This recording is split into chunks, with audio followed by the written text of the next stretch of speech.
Microsoft and Asus have announced last week a collaboration to deliver a new class of handheld. A Windows 11-based, Xbox-branded portable console that boots directly into an Xbox-style full-screen interface for a more console-like experience. It's supposed to launch for the holiday season 2025. If the design reminds you of the ROG Ally X, it's not a coincidence. It's pretty much a very similar hardware with a new shell and an extra Xbox button. But there is a little more to it. Let's look at the key aspects of the Xbox Ally handheld gaming device. Starting with the boot and UI experience, the Xbox Ally will boot directly into a full-screen Xbox interface.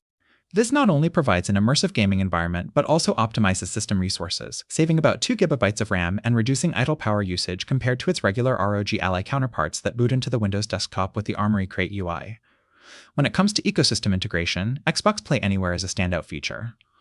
This allows gamers to purchase a single digital license for supported titles, which can then be used on both Xbox devices and Windows PC. Additionally, save data and achievements sync seamlessly across these platforms when Xbox Play Anywhere support is available. It's somewhat similar to Steam in terms of cross-device compatibility, but on a smaller scale since not all games support this feature yet. Microsoft declares that this is supported by 1,000 of games, while Steam supports tens of thousands in comparison. The Xbox Ally will feature Game Pass integration, which is a strong selling point for Windows gamers. Even if you are not using Game Pass, the interface of the Xbox Ally will enable you to add Steam games as well as your games from the Epic Games Store and GOG, and should display an icon to tell you from which store the game will be launched. In terms of processing power, the Xbox Ally doesn't disappoint. The Ally model equips a Ryzen Z2-A with 4 cores and 8 threads, based on Zen 2 architecture, while the more premium X version steps it up with a Ryzen AI Z2 Extreme chip. This includes 6 cores and 12 threads, leveraging the latest Zen 5 architecture coupled with 16 RDNA 3.5 compute units and an NPU for AI workloads. Both versions come with ample shared system RAM, either 16GB or 24GB, paired with a speedy 1TB SSD, upgradable to 2TB in the X model. In terms of battery performance, the standard Xbox Ally comes with a 60 Wh battery, while the high-end X variant boosts this to an 80 Wh cell, providing longer playtime on a single charge. While it depends on the type of game you play, you could expect between 3 and 5 hours of playtime. However, there are some concerns and criticisms from the gaming community. We conducted a survey on Mastodon, where we are followed mostly by Linux gamers. When asked their thoughts about this upcoming launch, 60% of respondents replied by a simple LOL, hinting at a rather negative opinion.